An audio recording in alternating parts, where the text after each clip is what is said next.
Welcome everyone to the first episode of the Fanatics View Hockey Show. My name is James Lynch. Thank you so much for tuning in. This is going to be a regular show we're going to be doing here on the Hockey on Fanatics View channel every single week. We're going to try and make it Wednesdays, 12 p.m. Eastern, 9 a.m. Pacific time. What is the show about? Well, I'll tell you right now. So this show is going to be a Q&A. We will have you in the chat. If you have any hockey-related questions, happy to answer them. We're going to talk NHL news. We got the trade deadline on Friday. We'll be talking a lot about that today. We're going to go over last night's game in the league, and we're going to talk about some of the big news that's going on right now. We actually just had a trade before we hopped on here. If you haven't seen it, Vladimir Tarasenko going to the Florida Panthers. We'll break down that trade in a second here. But this is a lot of fun for me. I'll give you guys a quick introduction. Some of you watching this will not have any idea who I am, but my name is James Lynch, and I already do work for Fanatics View on the MMA side of things. I've been working for the team for a couple of years now, do a lot of MMA stuff, but as most people know, hockey is my first love. So big shout out to my guy Taylor for bringing me on here and pitching this weekly show and doing this show. And really happy to get on here and give my thoughts on hockey and the plan, going forward. I mentioned sort of the format off the top, but the plan is to get guests on here. I would like to get some hockey insiders on here, talk a little bit about what's going on in everything. And again, the timing of this couldn't be better because we have my favorite time of the year, which is NHL trade deadline going down this Friday. But yeah, just wanted to do that quickly. And if you guys are new to the Fanatics View, Hockey on Fanatics View channel, this is the type of stuff you get. And I got to give a shout out again to my guy Taylor, one of the few channels that has all the post-fight scrums post-fight. I'm already off to a bad start here. Post-game scrums for hockey. You'll see it right there. Last night, the Canucks played. All these teams were in action, and we've got content up here right away. Full media scrum. So you've got the Canucks scrum, you got the New Jersey Devils scrum, you got exclusive interviews as well. Noah Hannafin, Matt Duchesne. So this is going to be your one-stop shop for hockey content. And like I said, I'll be doing a live show every week. We're trying to build up the channel and get you guys interactive here because I think a lot of the channels out there not doing a lot of live stuff. So we're happy to do this every single week, and we'll see where this goes as well. So if you have any questions, get them in here. Otherwise, I'm just going to ramble on about some news and the results from last night. So didn't want to spoil too much here by showing you guys the content on the channel, but let's take a look let's start first with actually I'm trying to think where we should go with this. Let's start first with the Tarasenko trade. Let's start with that. So Darren Dreger from TSN reporting that Vladimir Tarasenko traded to the Florida Panthers, draft picks expected in return. So we'll start there. And we don't know exactly what I'm just going to do a quick search here as we're doing this in real time. This is fun. So we're going to see exactly what Tarasenko was traded for. I'm curious what picks went the other way. So here we go. Traded to Florida, but we do not know what he is. 2 picks coming back to Ottawa. Okay, interesting. So a couple things about this. First off, great move here for the Florida Panthers. If they're only giving up you have to think about it in terms of trades. If you're not giving up a roster player, you're not giving up like a huge prospect, that's a win for the team. No matter how you want to look at it, it's certainly interesting to see a team be able to, like I said, not lose any assets off the roster. And Tarasenko, probably best known for his time in St. Louis, really made an impact there.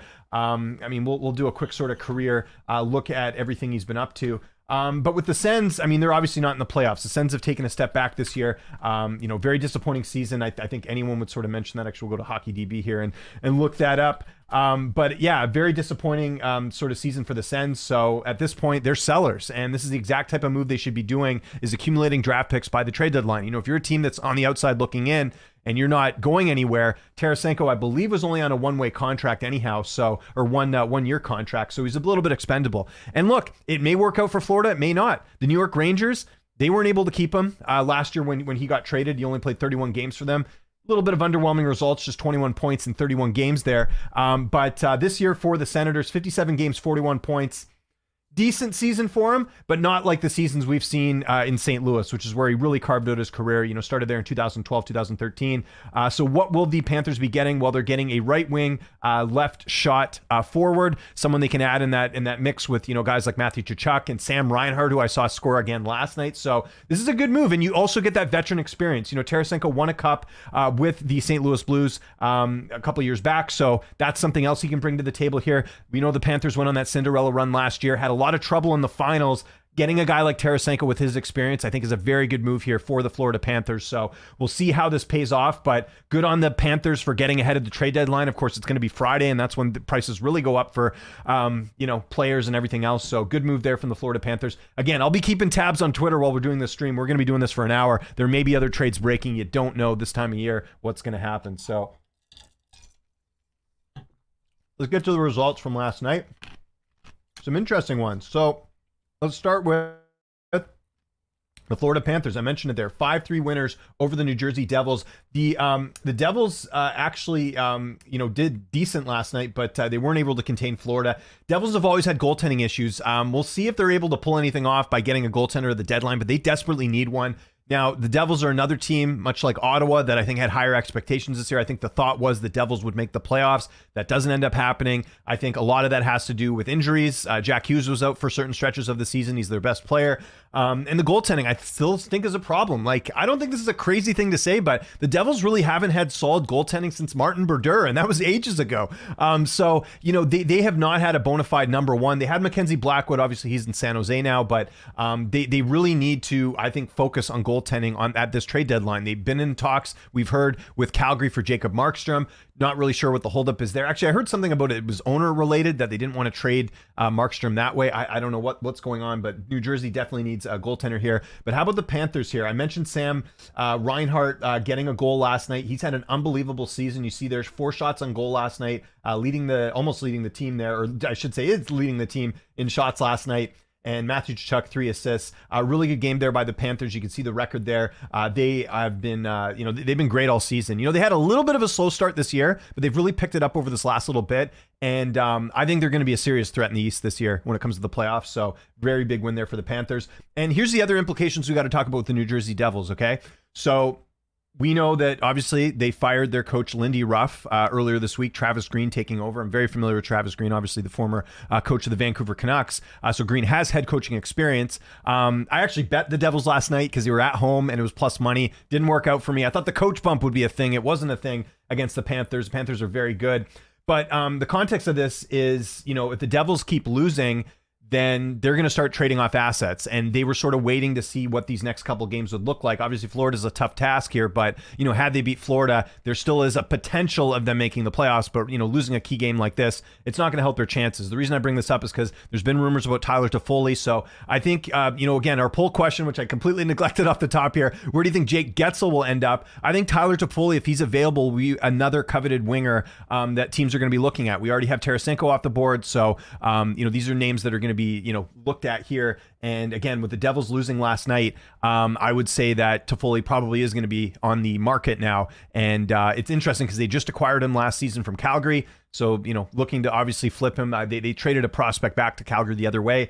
I would think the price is probably going to be up even more because we're talking about trade deadline and not something, throughout the end of the summer. So I expect the Devils to be sellers. I know I think they're playing St. Louis coming up here. So that's sort of the thought is like, are they going to make that move now? I mean, they might, but it could be another loss before they really start to look at selling off assets there. But really big, really good win there for the Panthers last night.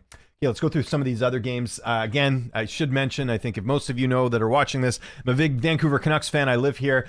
Huge win for the Canucks last night. So I watched most of this game. Game was on a little bit later. I got 2 kids, so you do what I always do, which is I actually didn't watch the third period. I got up early this morning and watched the rest of it.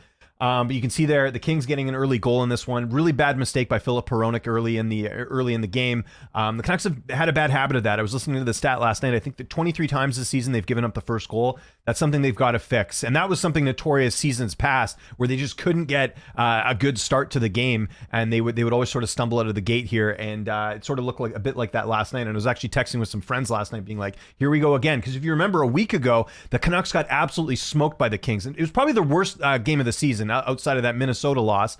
But they needed to come back and make a statement here in LA and take care of business here. And I thought overall they played a solid game. Really like the Pettersson line. How about JT Miller continuing to score? He's definitely been their MVP this year in terms of what he's been able to put out there. And of course he gets the overtime winner. From a betting perspective, JT Miller, anytime goal scorer, is probably a prop you should be keeping an eye on because this guy is on a roll. I think 7 straight games now he's got a point. So really big win there. And one of the other takeaways from last night, Thatcher Demko played outstanding. He made that really key save late in the game, absolutely robbing. I think it was Alex Turcotte last night. That's one thing that is going to make Vancouver a dangerous team in the playoffs is they have a goaltender who can stand on his head. LA Kings don't. That's something to keep an eye on. Cam Talbot, veteran in the game. You remember he was in Ottawa last year. He's played okay this season, but that may be something that catches up to the Kings later on. They also have Phoenix Copley, I believe, as well as their backup. this year. So it's going to be interesting to see what the Kings do. Maybe they look for a goaltender, but we'll see what they I mean, they don't really have much cap space at all. So it'll be interesting to see what they do. But the Kings do get a point. So overall, this does help them in the Western Conference. With the Canucks now back-to-back wins after that dreadful losing streak they had after the All-Star break. So the Canucks get it done, 40-17-7. I believe they are first overall. Let me look at the standings right now, just so we can get some context here. So the standings right now, if you look at I want the overall standings. I think I might have to go to NHL.com for that one. NHL standings. I want to say the Canucks are first overall. I'm sure there's teams that have games in hand, but the Canucks, I mean, again, it's been a crazy season. Here we go, league. So the Panthers are in first. Canucks are in second overall, but Canucks are first in the Western Conference. So that's good. So yeah, big win there for the Canucks last night. Don't want to spend too much time on the stuff from last night, but we'll sort of go through the rest of it. But let's get to your questions. I know Nick has been in the chat here. He left a few questions. We'll get to those right now. What trade so far do you think will have to be the most beneficial for teams this playoffs, or did someone long term get the best deal with draft seats? Best trade so far. It's tough to say. We really haven't seen, there hasn't been like a ton of movement right now. Like, again, we just had Tarasenko today. I'll answer that question after the trade deadline to see who's really made a mark. I mean, the Canucks made a big move earlier this year getting Elias Lindholm, but that really hasn't worked out for him. And we can talk a little about Lindholm later on the show. But I think that right now, no one really stands out in terms of like a good trade that's been done so far. In terms of like, accumulating draft picks and all that. Again, same thing. We'll have to see what happens after the deadline. Who would you draft to your fantasy Canucks team? Who would I like if anyone was available? It's kind of a general question there, Nick. So I don't know what context you're talking about drafting the Canucks there, but yeah, I mean, if you're talking about like which Canucks players I think are really making an impact right now, I mean, you got to go with the usual: JT Miller, Quinn Hughes, Elias Pettersson. I know people give Pettersson a hard time about the defensive play, but his points has been up there. How about Niels Höglander? Again, looking good last night. He's another guy that's been looking good for the Canucks here as well. I'll be here the whole time, just can't chat. That's cool with me. Love the Panthers top 5 team for me. After having been forced to endure Travis Green's 5-man star and glass and out systems on the Canucks, I weep for New Jersey Devil fans. You know what? I think I speak for a lot of Canucks fans when I hope it works out for Travis Green. Listen, he didn't have much to work with. They were talking about when Green had got promoted to interim head coach, when Lindy Ruff was let go, they were talking about the team that Vancouver had when he left, and I forgot how bad it was. Like, they've really made a lot of changes with the new regime with Patrick Allvin and Jim Rutherford. Like, they had guys like Justin Dowling and Tyler Mott. I mean, Mott's a decent player. And who are some other names they had? But it was just like a dreadful team. In fact, let's go find that just quickly, just for the sake of argument here. Let's find that Vancouver Canucks team from a couple seasons back, because it looks completely different than what we have now. Obviously, there were still some of the core players there, like Pettersson and Hughes and all that, but this would have been, 21-22, I think, is when he was fired. Yep. So you look at this team, Alex Chiasson, that's another name. Podkolzin was up on the team, which, Podkolzin's been in the AHL most of the season. Goes to show that. Jason Dickinson, Matthew Highmore, Juho Lammikko, Sheldon Drives was a regular. Like, this is what I mean. Like, no offense to, those players, but Travis Green didn't have a lot to work with back then either. I wonder how he would look now, but yes, maybe not the most exciting system, and he certainly did look grumpy on a lot of nights, so I will agree with that. But yeah, overall, interested to see what he can do here with New Jersey. What do we love tonight? Okay, do we want to jump all the way to the bets? You know what, Nick, before we do that, let me quickly go over the rest of the results from last night, and I'll go through these a little bit faster. Don't want to get too much. How about the Stars? They were down 6-3 last night, and they came back to win 7-6. I have a couple takeaways from this. First and foremost, Logan Stankoven is looking outstanding. Draft pick for the Stars. Ever since this guy's been called up, he's been an impact player. Nick, you mentioned good acquisitions so far that of trades. I think this is this is the equivalent of like Dallas getting like a trade for nothing, like in bringing up Logan Stankoven. Look at this: 2 goals last night, 2 assists, 4 points. He was a big reason Dallas won last night. And a lot of teams, when you're down 6-3, you're down and out. Now, granted, San Jose is one of the worst teams in the league. But look at this: 3 goals in the third period, and then they win in overtime. Outstanding game for the Dallas Stars. Saying that, though, you got to be a little bit worried about Ottinger. That was not a good performance from him last night, letting in 5 goals within 2 periods. Ottinger's considered one of the best goalies in the league, but you don't see Thatcher Demko have games like that. You don't see certain goalies around the league have meltdown games like that. That's where you got to take a little bit of pause here.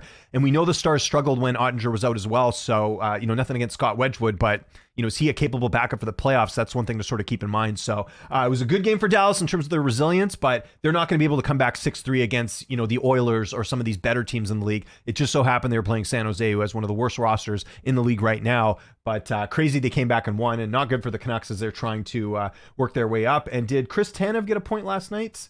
I'm trying to even see. He did not, but I think Chris Tanev was a great pickup there for the Dallas Stars as they look to continue their playoff push. Okay, let's get to some more stuff here.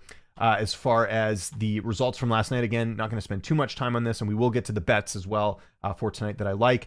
The Blackhawks beating the Coyotes 5-2. I stayed away from this game yesterday because it's two teams that are not very good. Good for the Blackhawks. I mean, they're not good for the Blackhawks. They should want to be going lower in the standings to get Macklin Celebrini when the draft comes up here. But 3 goals in the second period.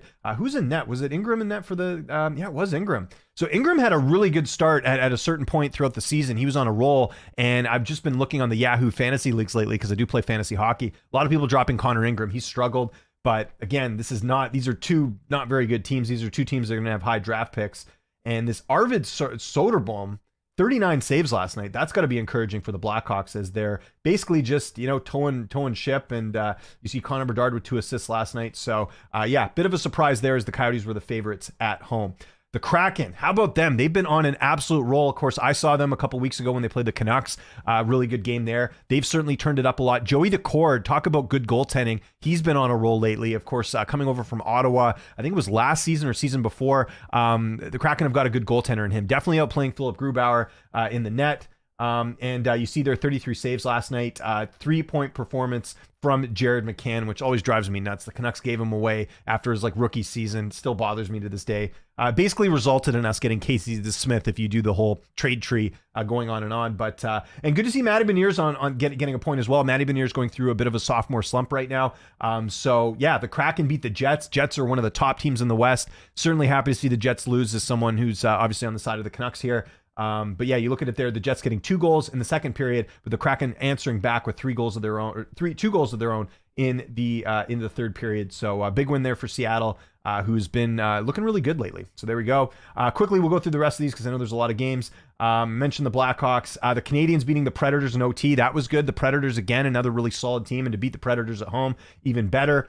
This was another game I bet on just because I thought the Bruins were at home, and I know they did play the night before, but I thought they could edge it out. This game didn't have a lot of action. The first goal didn't actually get scored till the third period. 2 goals actually getting scored, and then it's Edmonton getting the win in overtime. The Oilers continue to look great. I don't want to play them in the playoffs. The only thing with the Oilers, like I always say, is their goaltending. Stuart Skinner and Calvin Pickard don't really know how far that's going to get you, but the Bruins, again, falling short here. The Bruins have kind of been up a little bit lukewarm over the last little bit. The Islanders, I got to say this as someone who watched Bo Horvat here in Vancouver for a long time. Bo Horvat is playing his best hockey of his career, in my opinion. He gets the OT winner last night. Not the OT winner. He gets the late goal in this one. You can see there for the Islanders, Bo Horvat getting a goal here in this game. He looked great. So good for the Islanders. I guess their playoff hopes are still somewhat alive here. And the Blues, again, they're starting to get into selling mode as well. Although they're kind of on the bubble right now. If we're looking at the standings right now, which we'll get to right now, you can see here in the conference. See in the Western Conference, the Blues right now in 9th spot, so they're trying to battle for that 8th spot right there. 67 points for the St. Louis Blues, so a couple back now from the Predators. So good thing the Predators lost last night, but the Blues still trying to keep their hopes alive. But Seattle, like I said, getting really hot at the right time, so they're one to keep an eye on as well. And quickly, we'll go through what do we got here? I think there's one more game we got to talk about. Kings. Yeah, we've covered all the games. Okay, so let's. The Penguins winning last night over the Blue Jackets. I stayed away from this game last night from the betting perspective because the Penguins absolutely melted down on the weekend against the Oilers. It was not pretty to watch, and Columbus has not been good this year. The Penguins, again, I still think they're out of it. You look at where they're standing right now in the league. In the Eastern Conference, where are they right now? Look at this, they're 11th, 64 points. They need to make up a number of points here to catch the Flyers. I don't think it's going to happen. I think that's why you're seeing them sell off assets like Guentzel and everyone else. So yeah, good win for the Penguins, I suppose, but I think it's too little too late for the Pittsburgh Penguins. And you know they're not going to fire their coach. Mike Sullivan's like beloved in Pittsburgh, so don't think we'll see that happen anytime soon. Let's get to your questions before we get to bets. That was a good win for the Canucks. Do you have a second favorite team? Yes, it's the Leafs, which is very unusual, and I get a lot of flack for it, but I loved watching the Leafs teams in the 90s. I love Matt Sundin, Wendell Clark. I remember Darcy Tucker, Gary Roberts. Curtis Joseph was one of my favorite goalies growing up, so definitely still root for the Leafs. I don't like the Leafs coverage, if that makes sense. I don't like how everything's about the Leafs in the league. That gets annoying, but you can't deny like they're a great team, and you know, you hope for some playoff success, because honestly, like they've been cursed when it comes to the playoffs over these last couple of years. Can you see the Leafs getting another forward? The problem with the Leafs is they don't have a ton of, I mean, they have that first round pick, and Tree Living did say that he's willing to trade it. Brad Tree Living, their GM. The cap space is going to be an issue. Who goes out, right? Let's actually look on Cap Friendly right now and have a quick look at where the Leafs cap space is right now. But it's a great question. You know, I'd be surprised if the Leafs didn't make a move. Obviously, they made one move already in getting Lyubushkin back there as well. So if you look at the cap space, they have not any cap space really. So they'd have to get rid of someone here. And if you're looking, do they have any? And they don't have any by the looks of it. I guess they have, you know, they have a few guys here that are UFAs, but not anyone I don't think you'll be looking to trade. I don't know. That's one I'll be keeping an eye on, but I'm sure the Leafs will make a move. I mean, that would be very un-Toronto Maple Leafs like if they didn't do anything. Name one overrated team and one underrated team. Underrated? Let me just have a look here. Underrated, I would go with...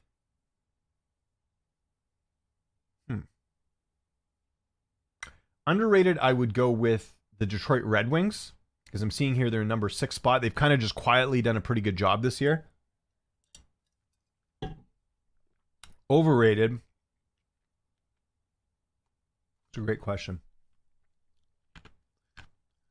You guys aren't going to like this answer, but, and I already mentioned that I don't want to play them in the playoffs, but I do think the Oilers are a tad overrated in the sense that, like, at some point their goaltending is going to catch up to them. Like, I really believe that. They had that terrible start. They seem to have turned things around. Obviously, they're a team that can really suffocate you in certain areas, but I think they're a tad overrated because I'm just looking at like the playoff teams right now. Like no one really seems overrated. Like even the Knights, they're not playing well right now, but like they just acquired Anthony Mantha yesterday. They'll figure it out. They always do. Vegas has always been like an all-star team. They've always done a great job of like, and you know their GM Kelly McCrimmon is like a guy that's willing to make like big moves. Like they got Eichel a few years ago. They got Pietrangelo a few years ago. Like they're not one that's going to sit quiet at the deadline if they don't have to. Appreciate this, Nick. Good to hear. Yeah, I'm loving this show. Listen, I know it's just me talking to a screen, but this is a lot of fun for me right now, getting to talk some hockey and not having to talk MMA. It's nice to have that little break there. Okay, so let's talk about let's go to bets, and then we'll talk a little bit about some of the trade stuff that's going on right now. And again, the poll question right now, if you guys want to vote on it, where do you think Jake Guentzel will end up? I did put, I think, the Knights on this poll, but I sort of read something this morning, or I saw from Pierre LeBrun of The Athletic, that apparently Vegas is not the front runner anymore for Jake Guentzel. So apparently it's down to Boston and Vancouver. And I see on our poll here, you have 75% of people picking the Canucks getting him. We'll see. I mean, we've heard some crazy stuff. We'll get into that a little bit later, but let's have a look at the lines for tonight. And the lines are brought to you by Bodog. But if you're in the U.S., you can use Bovidia. They're the U.S. partner of them. Okay, so a couple games here tonight, and I'll just kind of tell you how I look at this. And maybe if you guys want me to, I can kind of give you my logic. If you guys want me to, just let me know in the chat. If you guys want me to break down how I look at betting hockey, because obviously I bet it differently than other sports. Okay, so we see the Maple Leafs at home -175 against the Buffalo Sabres. Now, the Leafs had that disappointing loss a couple nights ago to Boston, right? I think that was their last game. I always got to double check stuff on here. I believe their last game was the Boston loss. So, yes, they lost 4-1. Embarrassing, okay? And that was at home, too. So, you got to think the Leafs are going to come out flying in this one. You got to remember, too, again, these are all things to consider. Buffalo playing Toronto, it's not far travel for them. Buffalo's very close to Toronto. So, yes, it's an away game, but it's not like a huge deal travel-wise for the Sabres to play the Maple Leafs. So, keep that in mind. Now, the Sabres, I would look at how they've done in their last couple games. I feel like they've lost a few, but the Sabres are, where are they right now in the standings? They are, I believe they are out of a playoff spot, but let's go back to the NHL standings here 1 second. NHL standings. So if you look on the standings right now, you can see I like the NHL.com standings. We'll go with those. NHL.com standings. So if you look on the standings here, you'll see that in the Eastern Conference, the Sabres are, I want the actual conference. Sabres are right now not in playoff contention at all. So yeah, they're again one of these teams that's probably looking to reset. Their last couple games coming into this, if you look at it there, they beat the Golden Knights. Now the Knights have been struggling, and that was a home game for the Sabres, so keep that in mind. They lost to the Jets at home. Jets are pretty damn good. And then they beat the Lightning. So they've been beating some good teams, and like even making it close, like losing 3-2 to the Panthers at home is not a bad loss in my opinion. So be a little bit careful here. I think I'll still probably bet the Leafs here at -175. You look at the goal totals. That's another sort of thing I like looking at here. You can see the over 6.5 is -112. How are the games being scored lately? So there's 5 goals in the Bruins game, 7 goals here, 6 goals here, 8 goals here. So it's been kind of a mixed bag. I'll probably stay away from the total there. But yeah, -175 of the Leafs. I think that probably hits. So I would probably bet that straight up. You got the Avs at home against the Red Wings. I talked about the Red Wings being a little bit underrated. The Avs are getting almost 2-1 on the books there. Might stay away from that one.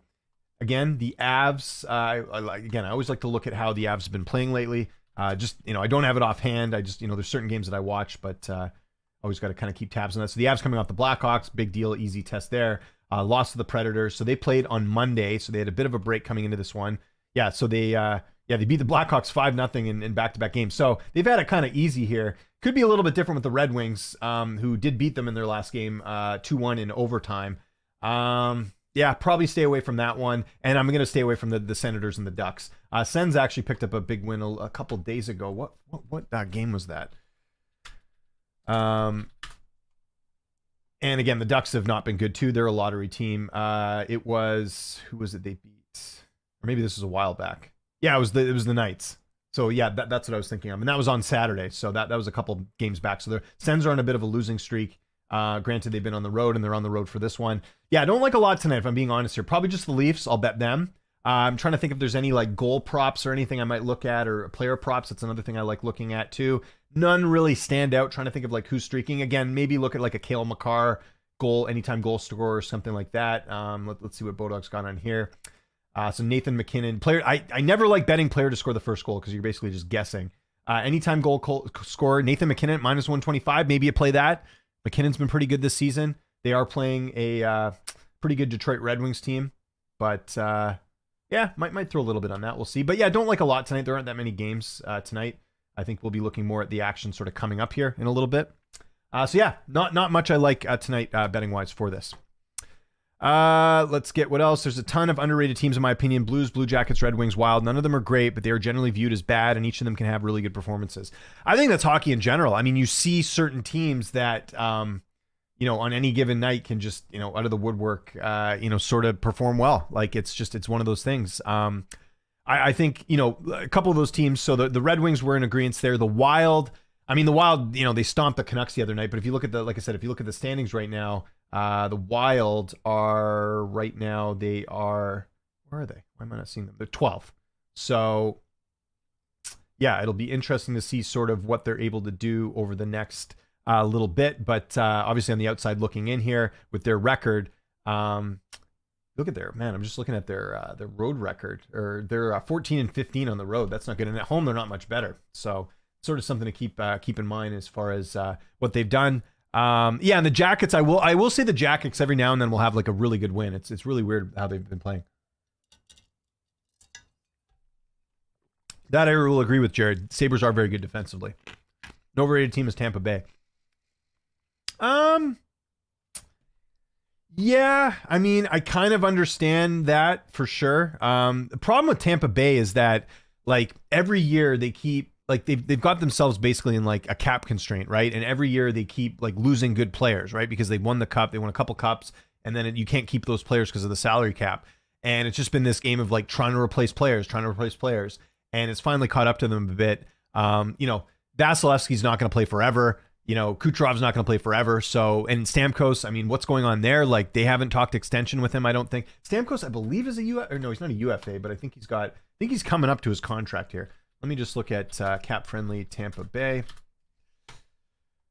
What do we got? So Stamkos is UFA in 24-25. Okay, so yeah, so he is a UFA, right? Yeah, he's a UFA next year and no talk of contract extension. So it's going to get interesting to see what happens with Stamkos there. He's been their captain and leader for a while. you look at it there, some of these names, I completely forgot they had Tyler Mott on their team. That's how much they've lost guys. Like they lost like Killhorn this offseason. Remember a couple seasons back they traded Ryan McDonough. Like they've slowly been losing players and not really replacing them. And the problem is too, they've traded a bunch of picks. Remember they got Tanner Jeannot, and they had to give up like a ton of assets for him for Nashville, right? So that's interesting as well. Wow, they're still buying out Vincent Lecavalier. I completely forgot about that. Anyways, doesn't matter. Okay, keep your questions coming, everyone. Let's talk a little bit about the trade market. We're at the halfway point of the show anyways, so good time to talk about all that. Let's look at some of the trades that have already been made. So we do have I always look at the TSN trade tracker. They're pretty good when it comes to this stuff. So you can see there a conditional 4th-round pick and 3rd-round pick for Tarasenko. Not bad for the Panthers. Like, again, they don't have a lot of draft capital anyways. They've traded a lot of their stuff already. Remember Claude Giroux last year? They traded for him, and he didn't even end up sticking around. Good pickup there. Similar trade there for the Mantha trade, although they did give up a 2nd-round pick, so Washington's got to be liking that. I mentioned Lyubushkin. Tanev, that was a big pickup for Dallas. Again, Tanev just played his first game last night, so like Nick's earlier question about like how, like who's won the trade deadline so far, like it's hard to say because we haven't really seen him play that much.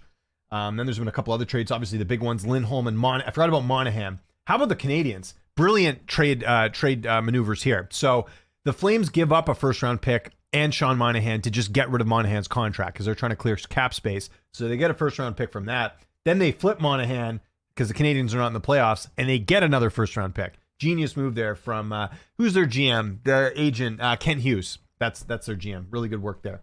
So yeah, that's pretty much where we're at. I'm sure we'll see more trades coming up here in the next little bit here. So far, nothing I'm seeing. Let me just look on my timeline real quick. Is there anything? Yeah, I don't think we're seeing much there in terms of hockey. Actually, well, it'll help if I'm actually looking at Elliot Friedman is someone you guys want to be following on Twitter. See if we're getting any. Why am I spelling Friedman wrong? There we go, Elliot Friedman. Is there anything new that we know right now? Yeah, nothing really going on there. Apparently, Philly coming close to an extension with Nick Seeler as well. And we know Rasmus Sandin, that was another bit of news, is going to be staying in Washington on a $4 million per year contract. So that's something to keep in mind as well. Okay, let's talk NHL trade talk. So obviously the big talk here is Jake Guentzel.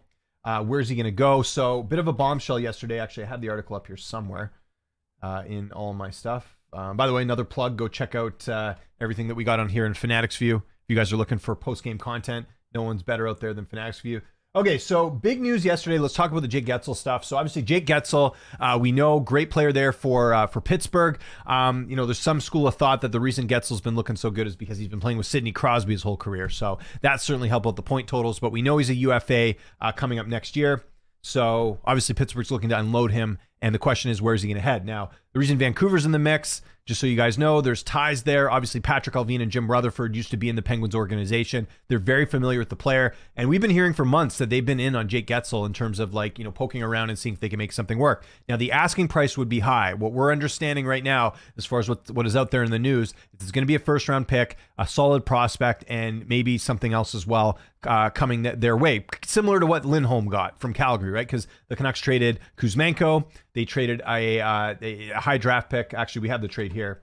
I'll just go back and look at that. I keep clicking on the wrong tabs here, everyone. I'm not. It's not good. Let me just find what I'm looking for. So we need the TSN trade tracker. So if you look on there, you can see that the Canucks traded. So who did they give up? Kuzmenko, Hunter Bruskevich, who some people in Vancouver were like, why do we give him up?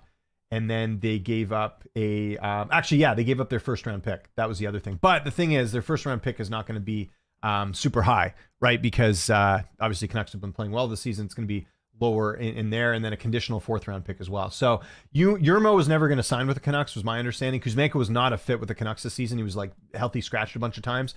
So really, it's like they gave up a 1st-round pick in Bruskevich for Lindholm. So similar thing, I would think, for Guentzel. Now, the big news that came up yesterday was that apparently Vancouver has been talking to Boston. Chris Johnson from, I guess, TSN and wherever else he's from, has been was the one that sort of mentioned about the the Canucks talking to Boston and maybe making something work, because here's the context. So if you don't know, the Bruins wanted Elias Lindholm before the Canucks acquired him from Calgary, but they couldn't make it work. There was an issue with, I think the Flames would not let Lindholm talk extension with the Bruins, I guess, because some teams don't like that because it can interfere with like what you're going to get back in the trade.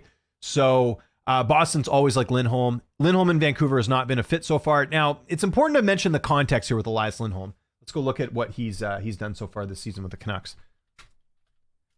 So if you look at it, it hasn't been good. He hasn't really been impactful. He hasn't really had like that jump that you sort of expect. So in 15 games with the Canucks, he's only got 6 points. It's not good. Now, a little bit of context here. When did they make that trade? They made the All-Star game, right? If you remember, the All-Star break is when they acquired Lindholm. So Lindholm's at the All-Star game. He gets traded. Then as soon as the All-Star break is over, he's on the road with the Canucks with a pretty tough stretch here. Can't even really catch his bearings. They had a couple games at home. Now they're back on the road. So I kind of cut him some slack for that perspective, because it's been 15 games, but it also has not been like the most ideal situation. So, if the Canucks kept Lindholm, I could understand that as well, because, again, we really haven't seen a ton from him.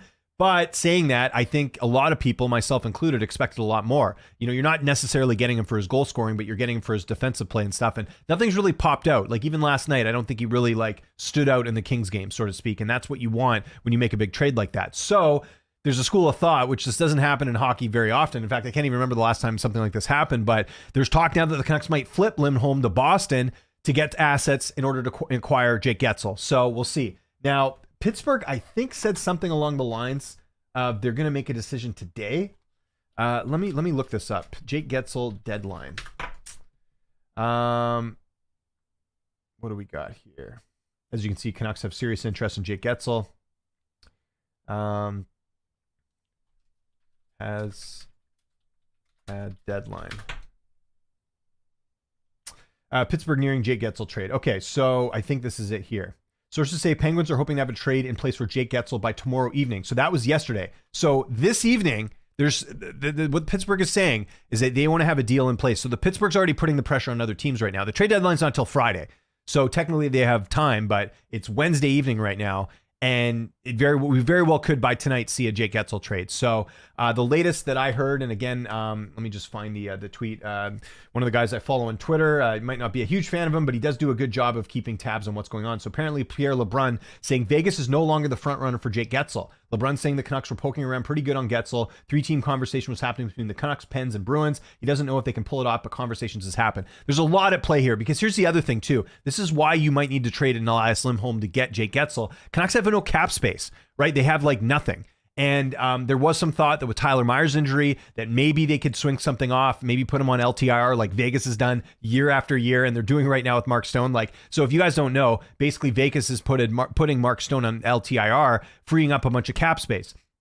When you saw the Myers injury, what was it, last week, immediately people were like, wow, you're going to get $6 million in cap space. Well, apparently the injury to Myers isn't that bad. So they're not going to put him on LTIR like Vegas is with Stone. So Vegas is another team that could pull off another big move here, because they're going to have the cap space to do it. But yeah, I'm curious to see, like, I was also reading something this morning that apparently, what is it? There's a bunch of interest on Guentzel, like in terms of other teams. So I don't know what those other teams are. In fact, even when I put this poll question together, I just put the Senators because like I was trying to think of other teams that have cap space that could take on Jake Guentzel and have the assets. Like that's one thing with Ottawa. They have a lot of draft picks and assets. So if they want to make moves, even though they're sellers, they could acquire someone like this and want to find like a long-term fit. Like there's actually a school of thought that Chris Tanev, despite being acquired from Dallas, might end up going somewhere like Ottawa, because apparently he's demanding like $5-6 million in that range. And Dallas, I don't think will be able to afford that. So that's sort of something to keep in mind in terms of what fits and what doesn't. So we'll keep it in mind here. Look, I'm not going to put it past Canucks management pulling this off. Again, they did the Lindholm trade early. They got Zadorov out of Calgary, which was a great move for them. And, you know, I know people have been kind of critical of Zadorov's play in Vancouver, but I think he's been a good fit overall. Again, he's a big body defenseman. Those are tough to come by. So I wouldn't put it past the Canucks making more moves. And listen, here's the other thing you got to remember with the Canucks, okay? So let's look at their cap situation. This isn't just going to be a Canucks show, but I do know the Canucks probably better. Well, I do know the Canucks better than any other team out there. So if you look at the Vancouver Canucks and their whole cap situation, next year, the Oliver Ekman-Larsson buyout kicks in, right? This year, for whatever reason, the way the contract worked, OEL did not count at all on the cap. Next year, it counts as $4 million. Check this out. So if you look at buyouts, this year it was like nothing. It was like 146,000. Next year it's 2 million. Year after that and year after that, for 2 years there, it's going to be almost $5 million on the cap. So in other words, the Canucks basically, the time to go to win a cup is now. This is the window. You got Pettersson signed, which is great, and now they can start thinking long term with what the team's going to do. Pettersson signing last week. You still got to re-sign Filip Hronek, and there's a whole other conversation. Maybe we'll get into this in the next episode about what's going on with Filip Hronek, because it's not looking good for him coming back to the Canucks with what he's demanding apparently out there. But you look at it there, the Canucks, don't have much cap space to bring someone major in here. They'd have to move someone out. What are some options right now? Someone like Niels Höglander would be very enticing to the Penguins because he's cheap and he's playing really well this season. But if you're the Canucks, he's one of your best players, I think, this year. I think that's a bit risky. I know Guentzel will be an upgrade, but is there any guarantee Guentzel's going to be here beyond this season? That's a lot to give up with a guy in Höglander who you've developed in your system and try and get it done. Unfortunately, a guy like Vasily Podkolzin, who's been a first-round pick of the Canucks, has not really panned out for them. That's immediately someone you would think as trade bait, but the Penguins probably don't want him. They're probably thinking the same thing the Canucks are, like, this guy hasn't panned out. Why would we want him? So there's a lot of things at play here, but the idea right now is if you look at some of these contracts, right, like you've got, obviously, Miller's locked up, Pettersson's locked up. You've got players like Quinn Hughes, who they're going to be up in 2027. You've got the same thing with Demko on a very team-friendly deal. Like Demko's, I'll say it right now, Demko's the best bang for your buck contract as far as goalies in the NHL. He's only making $5 million a year. I think he's making around what Jordan Binnington is. Look at this, $5 million until 2026. So in other words, this is the window, because I don't know if Demko will stay here beyond this contract. He's going to get a lot. Like the way he's playing, he's going to get a lot of money because he's playing so well, and teams need goaltending, right? So that's what I mean. I would almost look at it as like Demko's contract span is basically the window I think you have to go all in on this. So, and that means get rid of draft picks and whatever. Like people forget when Mike Gillis was the GM of the Canucks, they traded away a bunch of assets because they were loading up that 2011 team that eventually went to the Stanley Cup final. I think you got to do the same thing here. So we'll see what they do, but the Canucks are definitely a team to keep an eye on. What will happen with Guentzel? I honestly, my gut feeling is I'm kind of 50-50 on the whole Guentzel stuff. I don't know if I don't know if the Canucks will get him. I could see another team getting him. I'm also not super upset if they don't get Guentzel, because I do think you gave up a decent amount to get Lindholm, and maybe you want to see if it works out. So we'll see. But that's sort of what's going on. But let's look at a couple other trade targets. Again, I always look at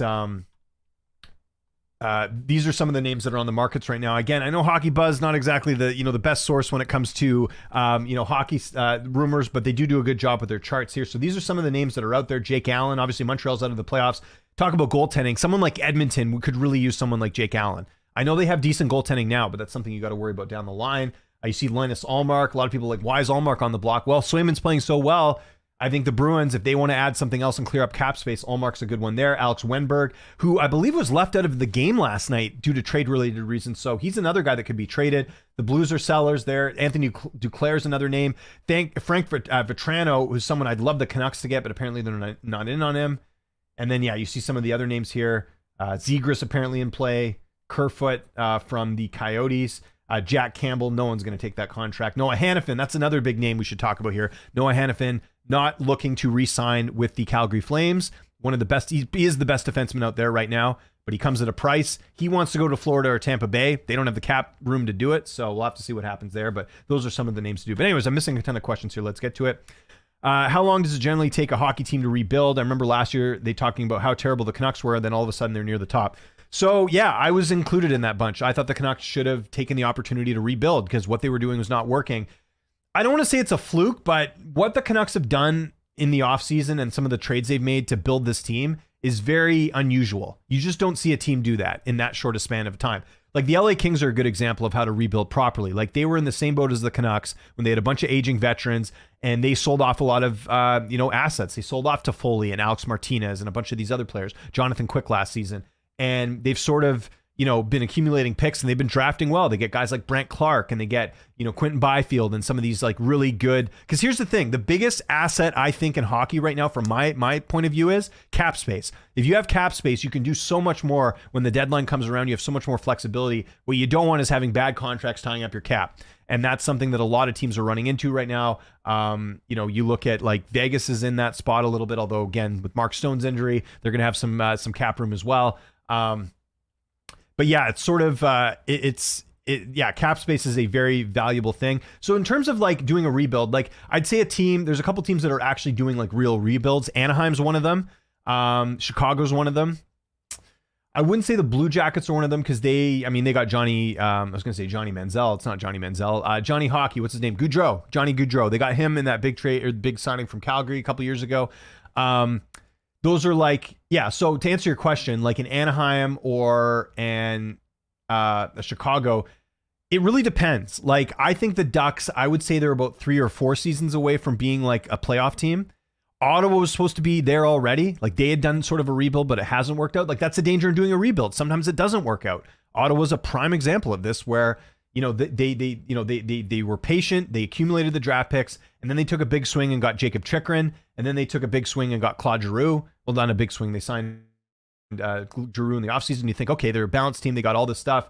And it hasn't worked out. Now they have Jacques Martin as coach. Like, I don't think Martin will be there next year. They need a young... Martin's like in his 70s. I don't think he's going to be here beyond this season. I don't know if they're trying to sort of groom Daniel Alfredsson for the head coaching position. Obviously, Alfredsson, a longtime Ottawa Senators player. But I imagine they'll look at the coaching market next year. But Jared, the answer is it really just depends on the team. Like some teams, it takes a while. Detroit was a team that had definitely gone through a bit of a rebuild, and now they're seeing the fruits of their labor. So it really depends. Congrats on the show, man. I like Florida's move for Tarasenko. They look really great. Well, first off, shout out to my good buddy Cole Shelton. There's a couple guys, not a couple guys. I have a lot of friends that I talk hockey with. Cole is definitely one of them. We got me and him and our other buddy, we do a group chat and we talk hockey all the time. So thank you for that, Cole. Cole's a Tampa Bay Lightning fan, so he's been used to a lot of success. But yeah, we were talking about the Tarasenko trade off the top. Really like that move for the Panthers. And again, you're not giving up a roster player. That's always a bonus, not messing with team chemistry. Agree, not much bets for me. Nick, tomorrow on my MMA Q&A, let's chat then. I think there'll be some more opportunities there. I think the Canucks, who are the Canucks playing in a couple days? They're playing, let me just look at the schedule here. I want to say they're on a road trip still. Are they playing? Oh, they're playing the Golden Knights. Oh, they're playing the Golden Knights tomorrow. You know what? I was actually considering going to that game. I'm actually going to the Knights game next month, the week before UFC 300. Man, I wish I was at that game tomorrow, though. Because I love going to Vegas. It's a good time to watch any. By the way, that's my. If you guys can learn anything from the show today, all 22 of you have joined this chat. Which, by the way, thank you guys for tuning in. Like the fact that you even want to hear what I have to say is amazing. Go see a game in Vegas. Pay the money. Go make it like a 2-day trip. You will not regret it. I have watched hockey my entire life. The atmosphere in Vegas is probably the best I've ever seen, and I've been to some big arenas before, some big games, big crowds and stuff. So far, for me personally, I think Vegas has the best atmosphere for hockey. It's amazing. And it's like the production and it's so good. Like if I lived in Vegas, I would get season tickets. I'd find a way to get season tickets. It's amazing. So rebuilding usually takes 2-4 years, like other sports. I wouldn't say 2 years. It takes a little bit longer. So here's a good way of putting it. Like if you look at other sports, like you look at like NFL or NBA, like usually you get like a pick and like they can have an immediate impact. That rarely happens in the NHL. Like you rarely get like a Bedard or like certain like generational players that like can step in right now and help your team, right? Like a Bedard's kind of an anomaly. You don't get that too often, right? Like I'm trying to think of like a player that has had like an immediate impact after being drafted. You just don't see it. It takes a couple years with hockey as opposed to other sports. Like, the San Antonio Spurs, they got that Wembayana guy or whatever his name is, the tall dude, the French guy. Like he's already on the team, right? But there's like, you look at the draft from last year, there's a lot of top picks, but they're not playing on that team. They need time to develop. Even the Canucks, they got Tom Willander last year in the draft. He's at Boston College. He needs a couple more years before he'll be up there. So these are things that you have to look at when it comes to rebuilds. There's different ways to rebuild as well. Like some teams will, like Chicago, they sold off all their assets, right? Like we're talking Patrick Kane. Jonathan Taves looks like he's done. Who else did they get rid of? Like Seabrook's gone. Duncan Keith's gone.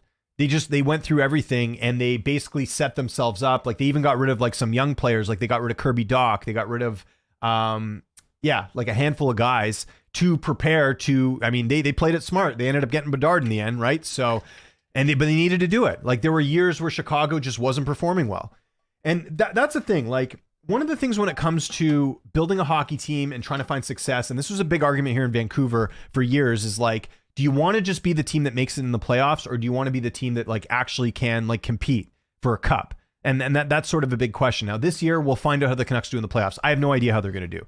I like their chances with the goaltending. I like their chances with the balanced lineup, but realistically the playoffs are a different beast.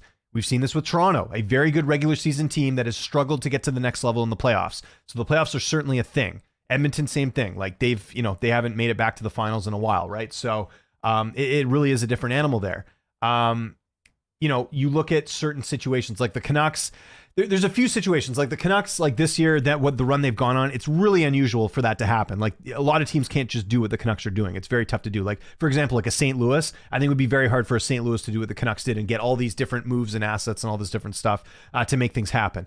Then on the flip side, like you have teams that are trying to what the Canucks have basically done is a term that people hated here in Vancouver, which is rebuild on the fly, right? Like you would get, you would basically like try and, the strategy during the Jim Benning era was basically like, we're going to trade draft picks for like players that like didn't work out in other markets. Like they did this with like Lyndon Vey and Sven Barchi, and it didn't work out for the Canucks. And it rarely does work out when you have things like that. When you have players that don't pan out in other markets, like it usually does not work out for the team. It just doesn't. I'd have to go look at the actual data, but I'm pretty sure that's what it is. So I personally think the rebuild on the fly thing doesn't work.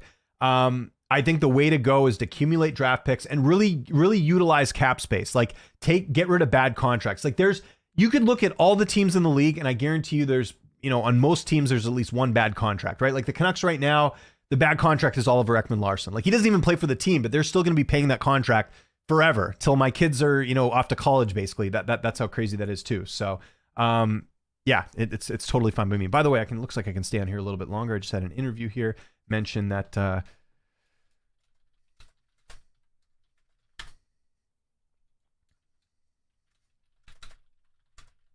I can't multitask. If you guys have never watched me before, I'm not going to multitask, and that's why there's that awkward silence. Anyways, we're talking about like what it takes to like, you turn things around. Like, yeah, it takes a while for hockey. Like the Red Wings had missed the play. Like someone had told me, actually, I'm going to look right now.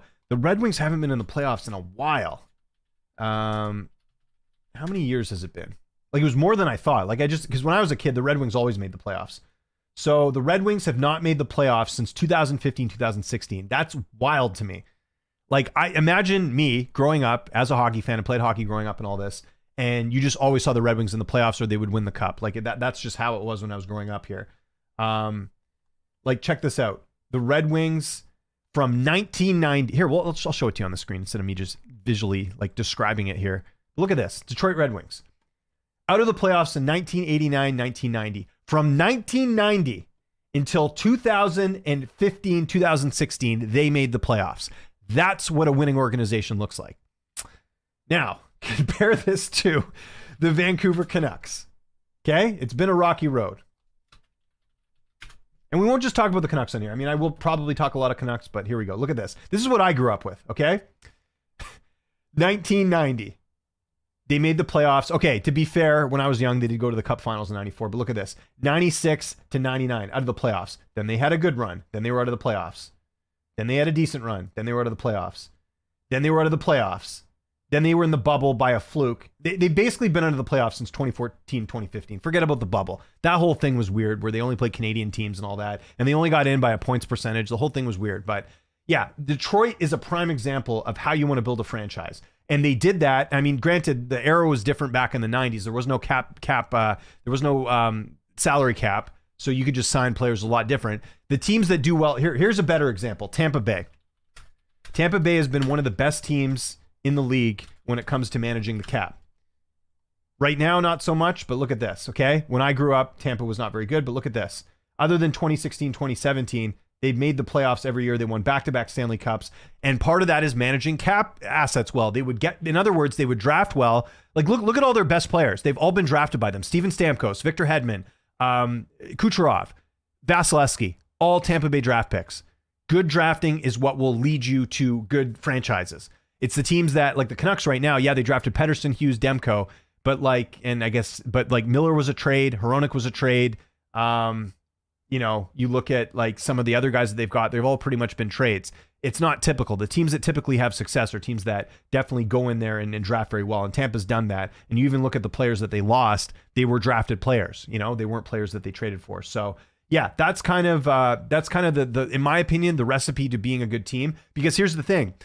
One more thing I'll mention on this. I know I've been kind of rambling on about this a lot, but if you want to build a successful team, the reason it's good to draft well is because when those drafted players come up and they have an impact on your team, guess what their cap hit is? It's nothing. It's like the Canucks right now with Niels Höglander. Like he's on a very team friendly contract that like he's how many points does Höglander have this year? I want to say he's got 30 points or 20 points. Where are we here? So Höglander has got 28 points. I was close. He's got almost 38 points. He's on a contract for like under $1 million. So his contract is very good value for the Canucks, and he's not hurting the cap. Someone like, I don't know. Canucks don't really have any like bad contracts right now, but like you kind of get where I'm going. Like there's other teams that have players that are on like a huge cap hit that aren't performing well. Calgary with Jonathan Huberdeau. There's a great example. Jonathan Huberdeau's on a huge contract. He's locked up for a long time. He's not performing to his contract. So that's what I mean. Like that's where you want to find players like that. That's why Höglander for the Canucks right now is actually a good trade asset for them because of the fact he's on such a cheap contract and he's producing at a good level. And like I said, in my opinion, cap space is the most important thing if you're trying to build a winning team. That's something weird about hockey for me, picking a guy high in the draft and then having to wait for him to play regularly. Exactly. My personal philosophy in sports is try to win all the games or none of the games. Just scraping into the playoffs every year is the worst place in sports. Now, we've seen it happen one year. The St. Louis Blues, when they won the Stanley Cup, that one year they had, that was a team that was struggling a lot. They made a coaching change and the coaching bump certainly worked out for them. So it really sort of, it paid off for them, so to speak, right? But that's not typical. The teams that you see in the finals, like even like Florida, like granted they haven't drafted a ton of good players, but like they had a really good trade with getting Matthew Tkachuk from the Flames, a very good circumstance for them. Actually, Florida's a good example. They have a couple contracts, even though they're successful, they have a contract or two that, like Bobrovsky, like he's getting paid way more than he's probably worth, right? So that's another example as well. What matchup this week are you excited looking forward to the next 4 or so days? Let's look at the schedule here. NHL schedule. Well, I am excited for the Canucks and Knights because, like I said, the Knights have been struggling. Can the Canucks take advantage of that? Let's look ahead here. Really, really good point here, Nick. And by the way, thanks so much for tuning in, Nick. You've been here for almost the whole hour. I really appreciate that. Okay, so tomorrow, let's look at some of the games here. The Maple Leafs and Bruins. That's always a good rivalry there. So really looking forward to that. Seeing what they can do there with the Leafs and Bruins. That'll be good. I like the two like solid teams. So Canucks and Golden Knights will be good. That's probably it. You got a lot of mismatches here, right? Like Flames and Lightning will be interesting. Can the Flames continue to, kind of keep their head above water a little bit? But other than that, like Oilers will probably beat the Blue Jackets. Flyers and Panthers interesting because Flyers are, like I said, they're in the mix. Yeah, sorry, I'll take that back. Flyers and Panthers. Canucks, Golden Knights are probably the only game, and the Leafs and Bruins. Those are the only games I'm really like excited for. The rest of these ones, like Blues and Devils, I'll be watching it because if the Devils lose, then they're definitely going to have to sell, and I think there's a good chance they could, because again, they seem to be in all types of trouble. Like they kind of blew that game last night, right? So there's that. That's what I'm looking forward to. Friday, what do we got here? Again, Jets and Kraken. That'll be a good one, right? Rematch from earlier in the week. So that has caught my interest. And then on Saturday, what do we have on the deck? Which is UFC 299 night, so that's going to be conflicting there. Red Wings Golden Knights will be great. Stars and Kings will be great. That could be a potential playoff preview. Jets and Canucks. Why are you doing this to me, hockey? I got to watch UFC 299. I'm going to be missing all these good games here. Even the Senators and the Sharks, battling it out for draft picks, right? Hurricanes Devils will be interesting. So there we go. And then what do we got on Sunday? Looking ahead here. Oilers and Penguins. Again, Penguins got completely embarrassed by the Oilers last time. Can they right the ship there? Predators and Wild to be interesting. So there we go. So yeah, a lot of interesting games coming up here. One thing to keep an eye on, guys, is the Oilers schedule going forward. They do play a lot of games with not a lot of breaks in between. How will that affect them? They've got a pretty tough schedule coming up here. So that's one thing to sort of keep in mind with the Western Conference standings is how the Oilers will continue to, to move around. And so far they've done quite well. Like I said, they got out of a huge hole. A lot of people come, Thanksgiving felt like the Oilers were done. They were not going to make the playoffs. They have crawled their way back in a very big way. They've looked great. Explain cap space with the lingo with trades. So yeah, with cap space, like you can't, like there's a certain cap, like you can't make trades if you go over your cap threshold. It's not like the NBA where you pay like a luxury tax, like it's a hard cap. So like if you don't have $3 million available on your cap, you can't make a $3 million player trade. Going to Vegas hockey soon. Oh, awesome. When are you going, Nick? Let me know. Just making the playoffs can work. Look at the New York Giants. They beat the Patriots, but 95% of the time it traps teams in the middle. Very few ways to improve. Good way to say it. They do it every week. So many good games on Saturday when I have other stuff to do. Yeah, I'm gonna have to PVR some. Although I'm one of those guys, like I gotta tune in. I gotta see the results or something. So maybe I'll sort of watch that after the fact and everything like that. So wow, and we're just seeing right now that Ottawa. Check this out, guys. Just as we're doing this, by the way, shout out to my buddy Adam Martin for putting this on my radar. This is again why it's always good to have. Here, let me just find Pierre LeBrun. Check out this tweet here. So this is we got some more clarification on the Tarasenko trade here. As you can see, whoops, sorry guys. Oh shoot, don't want my DMs open there. Okay, Ottawa retains 50% in the Tarasenko trade with Florida, going from Ottawa to Florida. So yeah, Ottawa retains 50% of the Tarasenko's salary to make it work. Huge win for the Florida Panthers there. That is huge for them. So really good stuff with what they've been able to do there. And I wouldn't agree with this guy that the Sens is a joke. I mean, look, what were you really getting for Tarasenko, who wasn't exactly lighting it on fire this season? He was having a decent season, but not a great season there. All right, guys, let's get a few more questions here. We got about 2 minutes left on this debut episode of the Fanatics on Hockey View show. So appreciate you guys tuning in here. Always good to catch up with you guys and talk some hockey. So there we go. What else? Any other trade stuff going on right now? I'm just keeping an eye on my feed. Is there anything else we got going on there? We're hearing now that Guentzel looking to get $8 and $9 million on a new deal. Doesn't want to discuss an extension right now. So, yeah. The Guentzel thing's going to be fascinating, guys. So, oh yeah, and one other thing I'll mention before we get out of here. I will be doing a trade deadline show on Friday. So we'll do it at the same time, 12 p.m. Eastern, 9 a.m. Pacific time. There's going to be trades happening while we're doing the show. I'm almost convinced of that. So if you guys are going to be, I took the day off work. I always do that. So I'll be glued to the trade deadline on Friday, but why not come on here and chat with you guys as well? So Friday is just going to be completely dedicated to trade deadline. We'll do a couple bets as well and maybe look at a few results if we got any downtime, but make sure you tune into this show on Friday, sort of a one-off this week because we do have the NHL trade line. But guys, this was awesome. I really appreciate you guys tuning in and joining me here on the Hockey on Fanatics View show. A couple things, like I mentioned, we will get guests on the show going forward. I don't know about next week, but I will certainly look into it and see if we can make something happen. Because I certainly would like to just not chat on here the whole time. It would be great to get obviously some other people on here too. And do you guys like the format? Like I said, go over the last night's results, look at some games coming up, do some trade stuff. Obviously, the trade stuff will be irrelevant as we move past the trade deadline, but we can start looking at the playoffs and maybe looking at some potential matchups there as well.